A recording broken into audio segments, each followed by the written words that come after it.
मैंने आज से ठीक 2 हफ्ते पहले एक वीलॉग शेयर किया था सरिया स्टील की प्राइसेस के ऊपर कि इसमें बहुत तेज़ी है और सरिया की कीमत जो है वो 3 लाख तक पहुंच सकती है। आज सरिया की कीमत जो है मार्केट में 3 लाख क्रॉस कर चुकी है और स्टील इंडस्ट्रीज़ अपनी नई प्राइसेस अपने कस्टमर को 4 फरवरी से कोट कर रही हैं 3,01,000 से लेकर 3,04,000 रुपये पर टन तक की। मंडे से स्टील सरिये की प्राइसेस 3,01,000 रुपये पर टन से 3,04,000 रुपये पर टन हो जाएगी। लेकिन इसके आगे जो होने वाला है वो भी मैं आपको बता दूं कि स्टील की सरिये की प्राइसेस जो है कुछ 3.5 लाख रुपीज़ पर टन पे पहुंच जाएंगी, क्योंकि मार्केट में शॉर्टेज है मटेरियल की, रॉ मटेरियल अवेलेबल नहीं है और साथ ही इंपोर्ट्स के ऊपर एलसीज खोलने की प्रॉब्लम है। ऐसा क्यों हुआ? क्या वजह बनी कि स्टील इंडस्ट्री में इतनी तेज़ी आ गई कि सिर्फ चंद दिनों के अंदर जो है कुछ 60,000 रुपये पर टन की तेज़ी आई है और इसके अलावा मज़ीद इसमें जो है तेज़ी आ सकती है। वजह यह है कि पाकिस्तान की स्टील इंडस्ट्री एक फॉल्टी मैकेनिज़्म के ऊपर बनाई गई है।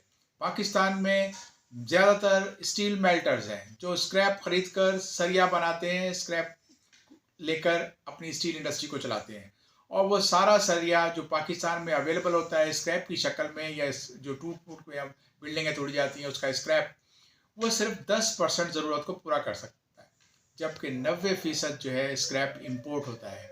आज मुल्क में स्क्रैप की शॉर्टेज हो चुकी है। ना सिर्फ मुकामी तौर पे स्क्रैप कम हो गया है, बल्कि दरामदी जो स्क्रैप है जिसकी एलसीज अब नहीं खुल पा रही और साइट एलसीज के ऊपर प्रॉब्लम है, वो नहीं खुल सकती। लेकिन उसमें इंपोर्टर्स को बड़ा रिस्क आ रहा है कि फॉरेन एक्सचेंज कहाँ पर सेटल होगा।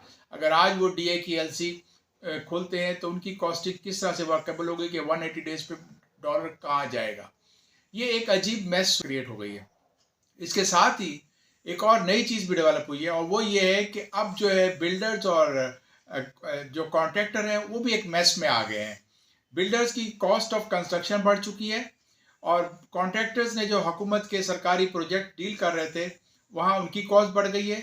सूबाई हुकूमतें कॉन्ट्रैक्टर्स को पेमेंट रिलीज़ नहीं कर रही और कॉन्ट्रैक्टर्स जो है इसी इंडस्ट्री से जिन्होंने परचेज के कॉन्ट्रैक्ट किए हुए थे, डीए क्रेडिट पे परचेज किया हुआ था रॉ मटेरियल सरिया, वो आज उनकी पेमेंट नहीं दे पा रहे।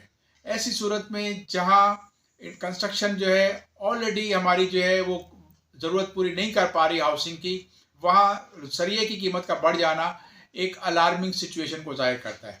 कंस्ट्रक्शन इंडस्ट्री से मुतालिक कोई अलाइड इंडस्ट्रीज हमारी कुछ 70 से ज़्यादा अलाइड इंडस्ट्रीज़ हैं।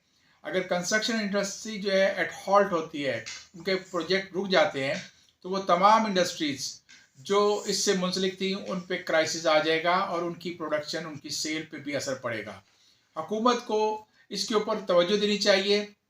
साथ ही जब प्राइसेस बढ़ी हैं लोकल मार्केट में सरिये के स्क्रैप की और लोकल सरिये की, तो स्मगलिंग का रिस्क भी बहुत ज़्यादा बढ़ गया है। अब ईरानी सरिया और स्क्रैप भी मार्केट में आने लगा है और उसकी वजह से जो है आपकी जो रेवेन्यू आप स्टील इंडस्ट्री से जो बहुत बड़ा रेवेन्यू इकट्ठा करते थे उसके ऊपर भी फ़र्क पड़ सकता है।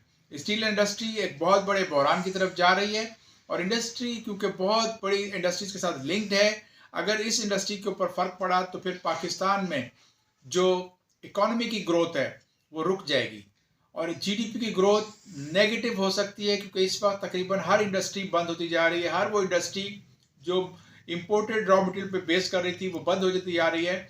यहाँ तक कि प्याज से लेकर गाड़ियों के स्पेयर पार्ट्स, खाने पीने की चीज़ों से लेकर लैपटॉप, कंप्यूटर, ये तमाम के तमाम जो है इसकी शॉर्टेजेस नज़र आ रही हैं और ऐसी सूरत में एक बहुत बड़ा मैस क्रिएट होने जा रहा है।